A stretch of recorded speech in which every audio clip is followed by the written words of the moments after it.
Your physiological strength in many ways is the foundation for your psychological balance. I think food and toilet both must be far away. Then you will keep your physiology in a conscious condition. Just because I'm laughing and joking about this, don't think there is no problem. There is substantial problem.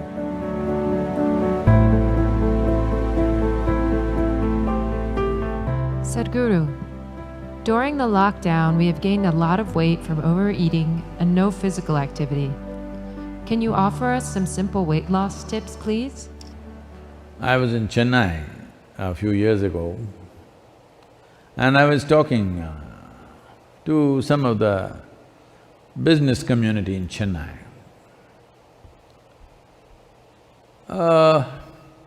They were not particularly obese or something, but little, trying to imitate the planet. Not by being on a spin, in form, I mean. So I said, as a generation of people, look at your condition. If I had come to Chennai 50 years ago or 100 years ago, in what physical form people would be, in what level of physical fitness they would be, ordinary people I'm talking about. I'm not talking about gymnasts, sports persons, not those kind of people, ordinary people on the street. Or even now, in what kind of physical strength and condition people are in rural India, for example. I said, see, suppose it so happened, you were walking on the street and you saw a tiger, a wild tiger, hungry one. How many of you can at least climb a tree? And this is a spectacular show, a tiger on a Chennai street. This is not a everyday happening, it is something you must enjoy. But how many of you can climb a tree, which is the trunk of it, usually the city trees, what is on the avenues and stuff, is not more than 8 to 12 feet. How many of you can climb this 8 to 12 feet and sit on a branch and enjoy the wildlife view? No. Only those guys who are doing the menial jobs, the guy who is sweeping the street, maybe he will go sit on the tree and watch how wonderful a breakfast you are. Why have we become like this? It's not that tiger is… where is the tiger going to come? That's not the point. Why are you in this condition that you cannot do anything physically anymore? All you can go to office and come back. Those things are also necessary in today's world, but is it not important that you're in some way physically competent? Physical competence is a reflection of your physiological strength. And your physiological strength in many ways is the foundation for your psychological balance. It is no more in question. Your physiological strength is the foundation for your psychological balance in many ways. We've always been saying this, the yogic sciences, but people have been laughing at it because everything is keyhole. People say brain is a separate study. That's why yesterday I confessed with all the neuro experts, see, I don't have a brain. At least most of the time it's not working. I keep it off. There is enough from the tips of my hair to my toes. There are enough cells with enough memory and intelligence, they will do my life. I have disciplined them nicely. They will do my life the way I want. Because a large part of day-to-day work and day-to-day functioning is just a repeat work. All you need is a clerk. You don't need a super brilliant person to do all these things.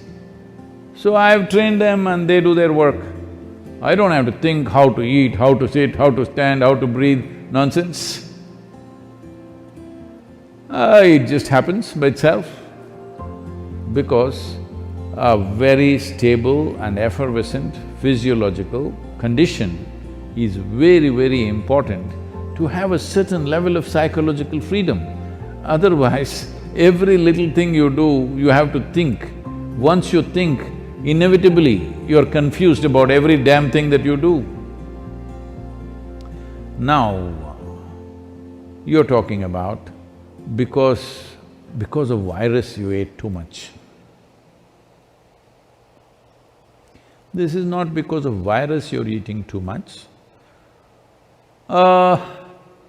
This is a kind of a compensatory activity that, you will see this in the cinema theaters and everything. If you have nothing to do,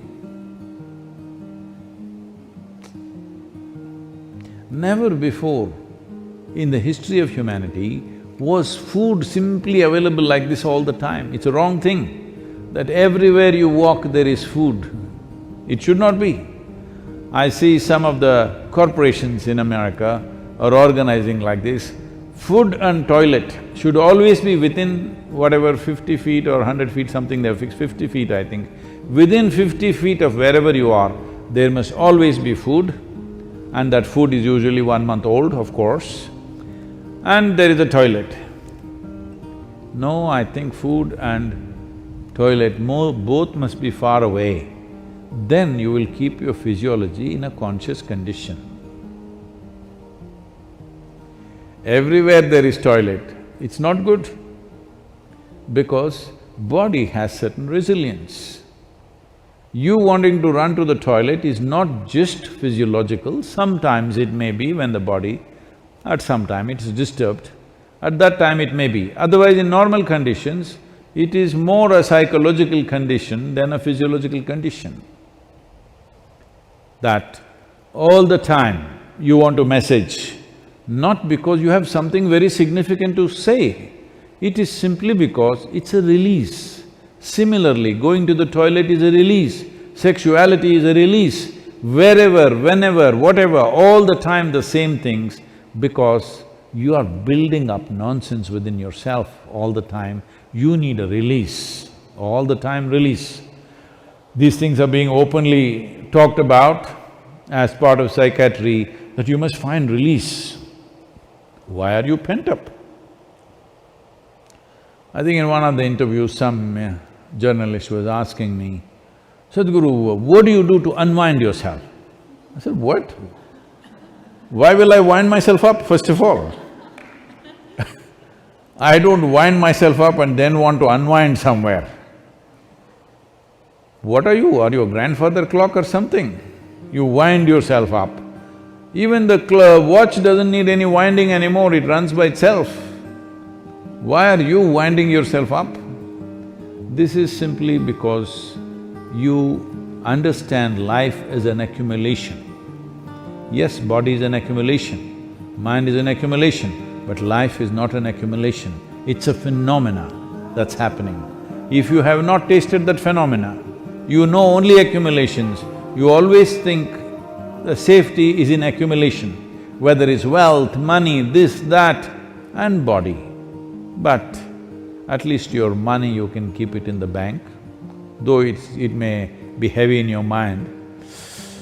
But if you accumulate too much body, you have to carry it around every moment of your life. And in the world today,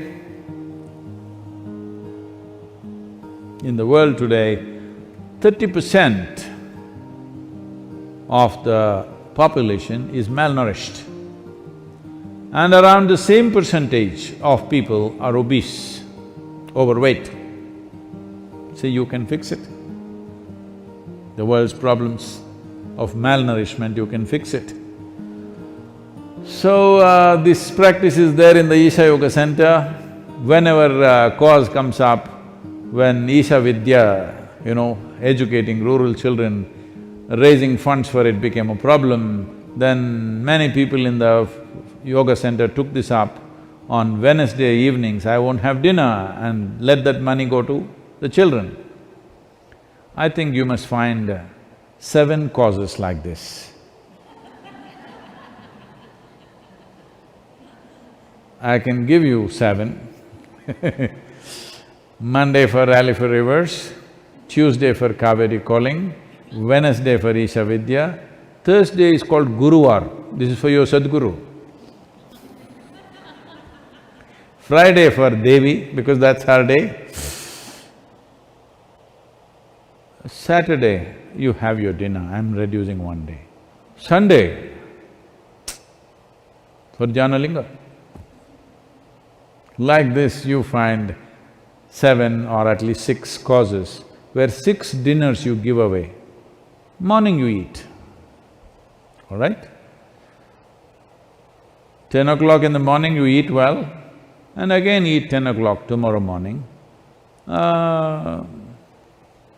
And also, because you need to keep social distancing, drive out of the town and walk back. Get into your bus, buy a ticket for 10 kilometers away and just walk back. Best you go without your phone and your wallet, so that you have to walk back. Do something, come on. Already there is one problem, you want to multiply your problems, huh? You want to increase the size of your problem? Don't do that. There's enough problem already. I'm telling you there's substantial problem. Just because I'm laughing and joking about this, don't think there is no problem. There is substantial problem. Don't fool yourself, because if your body and your mind is in a certain condition, you can easily fool yourself. This happened. Shankaran Pillai was running a garment shop here in United States. And a lady came to buy some kind of a pullover. So, he promised her it is 100% wool. She took it, went home. The next day she came back and she said, "You said it's 100% wool, but here the label says it is made in Bangladesh and it's 100% cotton." He said, "Ma'am, don't you be fooled by this. The label is only to fool the moths."